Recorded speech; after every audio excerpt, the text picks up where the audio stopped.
Well, good morning, everyone. Thank you so much for tuning in again to our weekly word study in the book of First Samuel, chapter 24.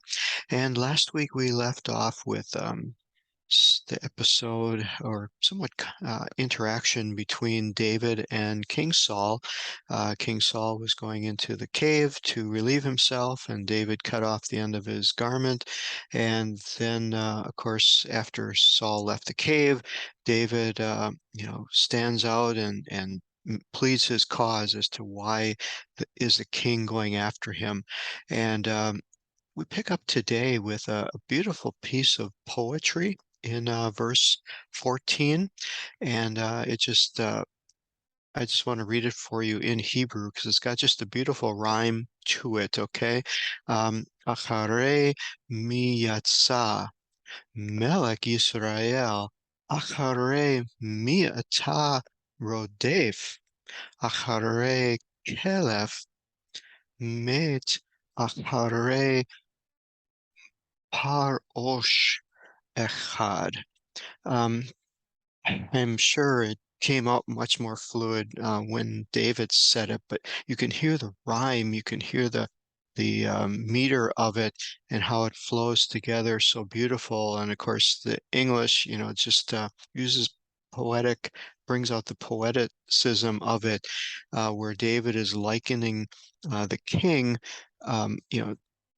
in his exalted position, in his royal position, he's king of Israel, and David is saying, "Here I am, I'm a dog, a dead dog, not even a live dog, but a kelev mate, um, a dead dog, and a flea, a osh, a parosh, a flea." And so David is definitely humbling himself and taking the low road or the high road, however you want to put it. He's humbling himself and, giving honor to the king. And then he goes into verse 15, saying that the Lord, and using the word Yahweh here would be the judge and judge between both of us, and that God would, in his mercy, plead his case and deliver him out of his hand. And what's interesting is the effect that this had on um, King Saul. Remember, King Saul obviously has some strange medical condition of bipolar or schizophrenia, however words you could label it today, that they didn't label it back then, or some alternate personalities that come out of him. But as soon as he finished speaking these words in verse 16, Saul kind of changes into this other personality again, the Dr. Jekyll, Mr. Hyde thing. And Saul cries out and said, "David, is this my son's voice?" Like, really? You didn't know who you were chasing after? You didn't know who was speaking to you? It's almost like Saul just appeared on the scene. And this whole um, poem that David said and the words that David said invoking God's mercy caused Saul to weep. And again, the change of going from wanting to kill him to again weeping. And then Saul goes into this response in verse 17, and he said, "David, you are more," and it uses the word righteous, which you'll see here is the Sade uh, Dalet Yud and the Kuf, and is pronounced Sadiq. And that word in itself is a very interesting word. The word righteous itself was coined by a Bible translator named William Tyndale when he first started putting the Bible. He was one of the first ones to translate the Bible into English, and there was not an English word to describe Sadiq. And Sadiq is well known in Jewish thought, Hebrew thought, of doing good deeds, of being pure in heart, um, something you could research. It would be you'll find that a fascinating study.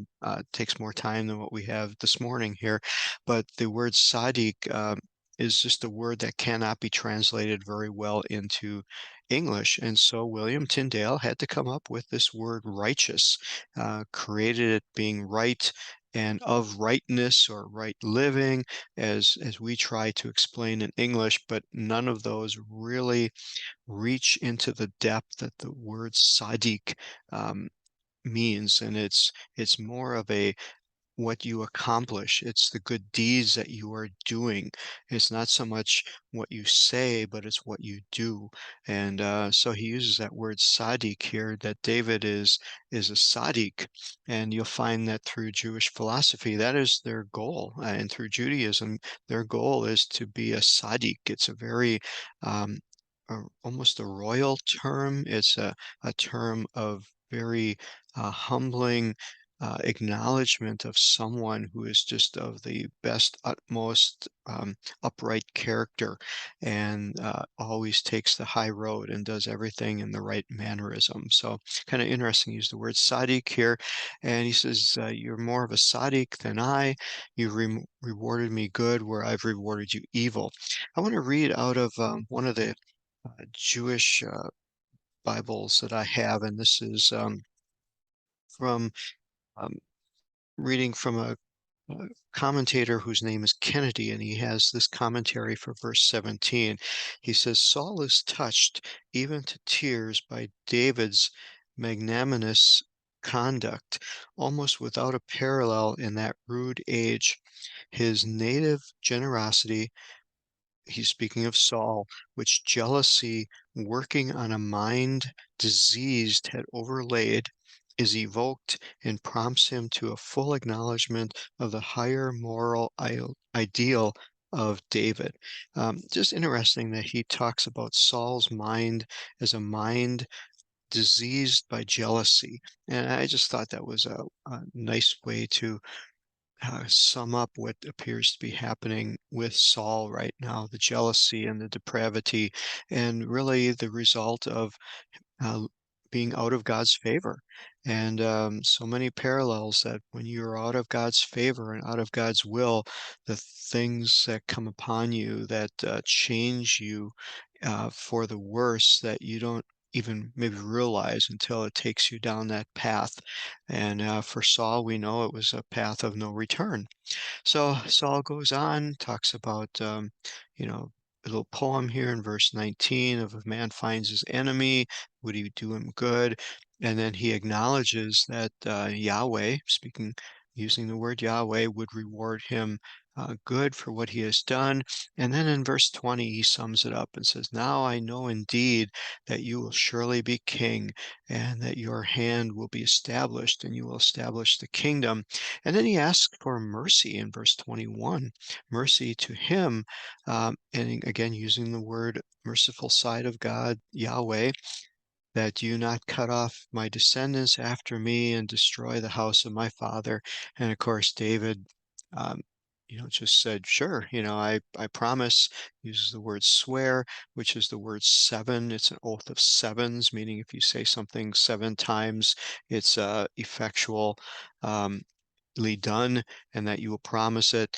And but of course, David had no idea what God's plans truly were and what was going to happen to Saul and to his household later. But you'll find this promise later coming up with one of Jonathan's children, Mephibosheth. And so we'll see that come up later on in our studies. So hope you enjoyed this little interaction today, and just pray that God's blessing would be upon each and every one of you as you continue to study God's Word. Bye bye.